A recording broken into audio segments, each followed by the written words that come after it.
امروز روسیه تایید کرده که در مذاکراتی که بین مسکو و واشنگتن در جریان بوده بر سر مسئله اوکراین، ایران هم بخشی از این گفتگوها بوده و در مورد ایران هم رایزنی هایی داشتن دو طرف با هم دیگه. از طرف دیگه دیمیتری پسکوف سخنگوی کاخ کرملین هم اعلام کرده از دو طرف، یعنی از واشنگتن و از تهران، خواستن تا مسائل خودشون رو از طریق گفتگو حل کنن و ایشون گفته مسکو آماده است تا در این مذاکرات نقش میانجیگری ایفا کنه. این کوشش مسکو برای میانجیگری بین تهران و واشنگتن در حالیه که در اروپا اتحادیه اروپا و آژانس بین‌المللی انرژی اتمی از پیشروی‌های برنامه هسته‌ای جمهوری اسلامی ابراز نگرانی کردن. اتحادیه اروپا دیروز بیانیه‌ای رو صادر کرده که در این بیانیه از نشست شورای حکام آژانس بین‌المللی انرژی اتمی به موضوع دستیابی جمهوری اسلامی به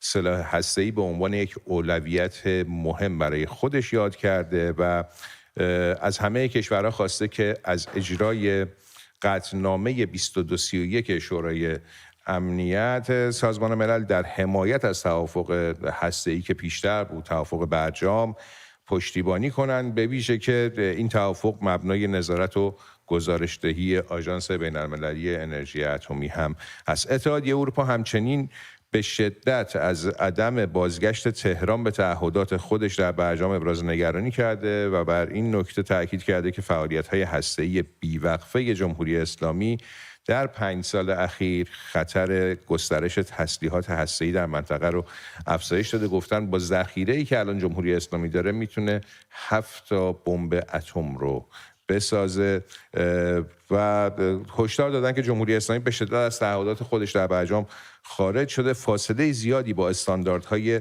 توافق هسته‌ای داره. به ویژه میگم نگرانی‌ها در خصوص این افزایش ذخیره اورانیوم با غنای 60% تهرانه و گفتن که این توسعه قابلیت اینکه بخوان ازش در تسلیحات هسته‌ای استفاده کنن داره. از طرف دیگه رافائل گروسی دبیرکل آژانس بین‌المللی انرژی اتمی هم در گزارشش اشاره کرده که ایران تنها کشوریه که داره اورانیوم رو تا این اندازه غنی میکنه و ذخیره میکنه. در عین حال ایالات متحده هم نسبت به این موضوع خیلی ابراز نگرانی کرده. نماینده موقت آمریکا در سازمان ملل در شورای حکام آژانس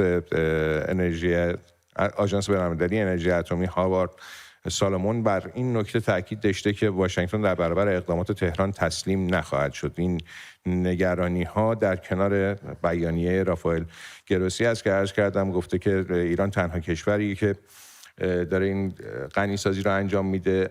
برگردیم به ایران. در ایران همچنان مرغ علی خامنه‌ای بر یک پای خودش موندگاره و باز هم اعلام کرد برای چندمین بار که ما با آمریکا مذاکره نخواهیم کرد. در بیشتر سخنرانی‌هایی که اخیراً انجام داده خیلی تلاش کرده که هم این نکته رو اعلام کنه، هم که از اروپایی‌ها برای خودش یک سپر دفاعی بسازه در بحث مذاکرات هسته‌ای و اروپایی ها رو بیاره به سمت خودش، موضوعی که تا الان هم خیلی موفق نبوده، چون میبینیم که همین دیروز دولت بریتانیا یک قانونی رو وضع میکنه که جلوی نفوذ جمهوری اسلامی در خاک این کشور رو بگیره. بر اساس این قانون هر فردی که یا نهادی که به نمایندگی از جمهوری اسلامی در بریتانیا فعالیت میکنه باید به طور رسمی فعالیت‌های خودش رو ثبت کنه. در غیر این صورت ممکنه با مجازات‌های قانونی روبرو بشه. این طرح که ایران رو در رده پیشرفته‌ترین کشورها قرار میده به نشون دهنده نگرانی‌های فزاینده بریتانیا از فعالیت‌های جمهوری اسلامی در خارج از مرزهای خودش، به خصوص در بریتانیاست و وزیر امنیت بریتانیا اعلام کرده که فعالیت‌های تهاجمی جمهوری اسلامی در این زمینه تهدیدی جدی برای امنیت بریتانیاست. من برای اینکه اول برنامه هم گفتم ببینیم که این رخدادها یا واقعا در کنار هم قرار دادنشون میتونه نشونه‌های خاصی از یک مسئله خاصی در مورد موضوع هسته‌ای جمهوری اسلامی باشه یا نه. دعوت کردم از آقای صوفیا مهر که همراه ما بشن. امین صوفیا مهر، پژوهشگر ارشد، پژوهشگر فلسفه و روابط بین‌الملل. درود بر شما آقای صوفیا مهر، خوش آمدید به میز خبر. آیا میشه این مجموعه رخدادها رو در کنار هم نشانه ای از یک مسئله خاص در پیرامون برنامه هسته‌ای جمهوری اسلامی دونست؟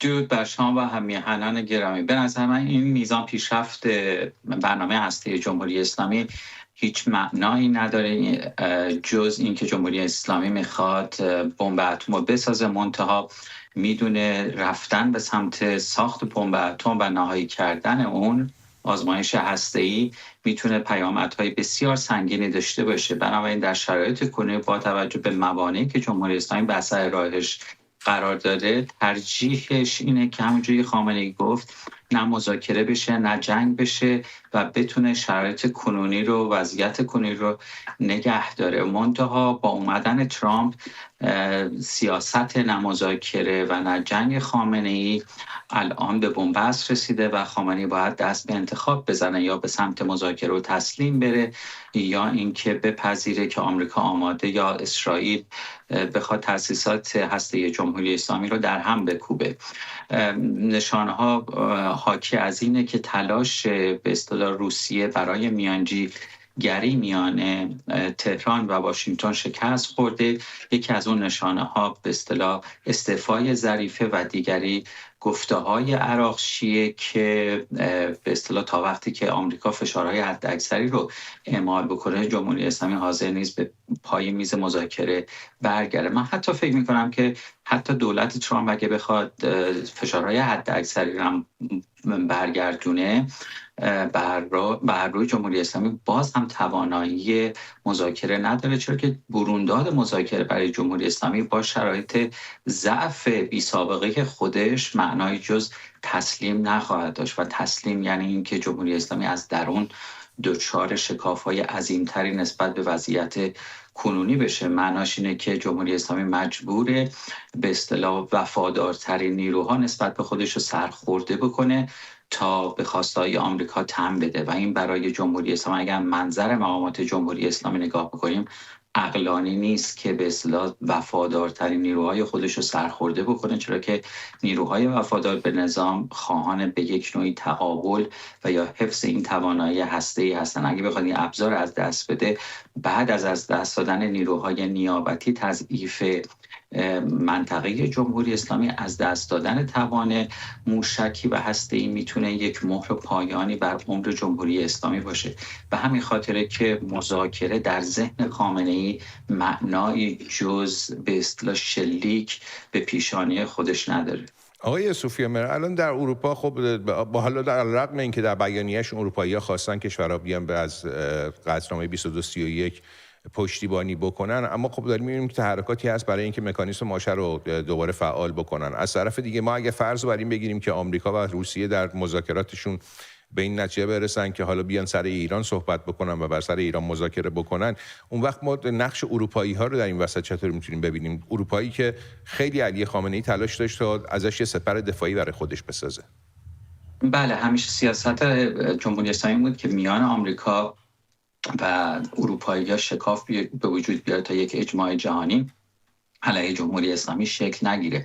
منتها الان اروپایی‌ها به دلیل حمایت جمهوری اسلامی از روسیه در اوکراین و همچنین پیشرفت هسته‌ای جمهوری اسلامی و همچنین تلاش‌های مماشات طلبانه بایدن که مورد تایید اروپاییان بود، اونها هم پذیرفتن که به هر حال نرمش در قبال جمهوری اسلامی و مماشات با این رژیم نمیتونه به اصطلاح کارساز باشه. بنابراین باید به سمت به اصطلاح مژورها و یا اهرم‌های پرزورتری باشن، استفاده کنن علیه جمهوری اسلامی، بلکه جمهوری اسلامی بخواد تسلیم بشه و برنامه هسته خودش رو واگذار کنه. ولی خب من شانسی برای این نمیبینم. ببین جمهوری اسلامی با یه وضعیت باخ باخ رو بروز، اگر که مذاکره کنه مجبور تسلیم بشه، اگر که مذاکره نکنه باید آماده یک تقابل نظامی بشه.